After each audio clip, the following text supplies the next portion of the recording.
Genshu, the mysterious wandering swordsman who appeared in Suikoden 2. Nothing of Genshu's backstory was revealed in the game except that he was once a sword for hire with a passion for swordsmanship. Despite the game revealing practically nothing of his backstory, Genshu's backstory is much deeper than many fans may know. The Genso Suikoden Short Story Collection 4, which was a book that released in Japan in June 2002, 3.5 years after the game released, contained a short story titled Killer, which focused on Genshu's past.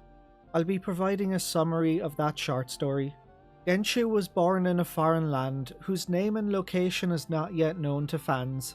The only details known about this land is that a liquor called sake and swords called katanas are produced there, and that a form of swordsmanship known as iaido, which focuses on swift and precise drawing and cutting in a single motion, is also known to originate from this land. I know, very original, they just copy-pasted Japan. This country is also the homeland of Hazuki, who appeared in Suikoden 5. Genshu and his younger brother Teshu were born into the warrior caste in a village in their homeland. In his youth, Genshu was trained rigorously in the art of iaido under a harsh and demanding master who would push him to his limits, while his younger brother Teshu was considered to be a natural prodigy. Teshu and Genshu were known as the wise and foolish siblings in their village. Teshu was considered to be the far more talented of the two brothers, and despite his extraordinary talent, he remained humble, which earned him a reputation of being wise amongst the villagers. While Genshu, who was obsessed with swords, strength, and victory at all costs, was considered to be reckless and foolish. Teshu adored his older brother and ignored the gossiping of the villagers. But Genshu, suffering from an inferiority complex and driven by his obsessive pursuit of strength and his desire to surpass his younger brother, would leave the village and set out to travel the land, seeking to develop his skills and grow his strength through life and death duels against any warrior he came across. As Genshu was traveling the land seeking out new warriors to duel, Teshu had laid down his sword and decided to live a peaceful life as a farmer. As rumors of Genshu spread across the land, word would eventually reach his village, and when Teshu heard of what his brother was doing and the trail of bodies he was leaving behind him, Teshu would once again pick up his sword and set out to stop Genshu. Teshu disguised himself with a mask and eventually tracked down his brother. Teshu then challenged Genshu to a duel, but he would be defeated by Genshu. Bleeding out, Teshu removed his mask and revealed himself to Genshu, explaining his reasons and motivations for trying to stop Genshu. And before he died, Teshu would ask his brother, "For what purpose do you wield your sword?" A question that Genshu was unable to answer.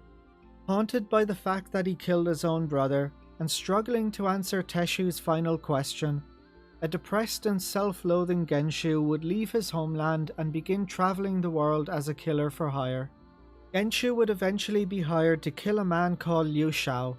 Liu Xiao owned a dojo in the town of Linghua and was considered to be the best martial artist and duelist in his country. Liu Xiao recognized the darkness in Genshu and offered to train him to help him overcome his dark urges, but the despondent and self-loathing Genshu would reject his offer. Genshu would emerge victorious in their duel, but Liu Xiao's philosophy of utilizing the sword as a tool to protect life, which contrasted with Genshu's own path of death and destruction, would leave a lasting impression on him.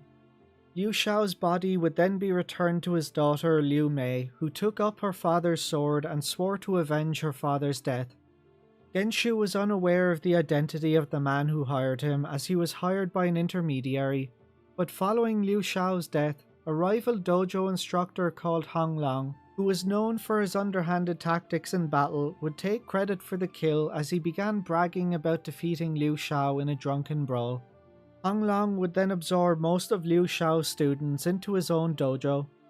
Sometime after killing Liu Xiao, Genshu would return to the town of Linghua, where he presented himself as an expert swordsman. 2 years after Liu Xiao's death, Liu Mei, the daughter of Liu Xiao, would cross paths with Genshu. Genshu would then become the reluctant mentor of Liu Mei as she wore him down with her repeated pestering. Liu Mei would then set out to challenge Hong Long, and while she put up a good fight, Hong Long's underhanded tactics and dirty tricks gave him the upper hand. But just before he could kill her, Genshu arrived to save her. Genshu easily defeated Hong Long, severely wounding him, leaving his body maimed and ensuring he could never fight again. Following this duel, Genshu, who was attempting to confront his own guilt, would confess to Liu Mei that it was he who killed her father Liu Xiao, and encourage Liu Mei to kill him to complete her revenge. Liu Mei would hear her father's voice, and remembering his ways, she chose to spare Genshu. This act of forgiveness deeply impacted him and marked a turning point in his life. Genshu would then set out to seek redemption for his actions and to find a new path in life. And that's it for Genshu's backstory. As I mentioned at the beginning of the video, this backstory came from a short story titled Killer from the Genso Suikoden Short Story Collection 4 that released in Japan in 2002.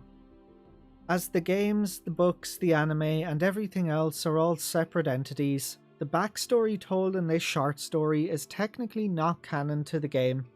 But unless Genshu ever makes another appearance in a future game, and that game retcons the backstory from this short story, we can safely run with this as his canon backstory.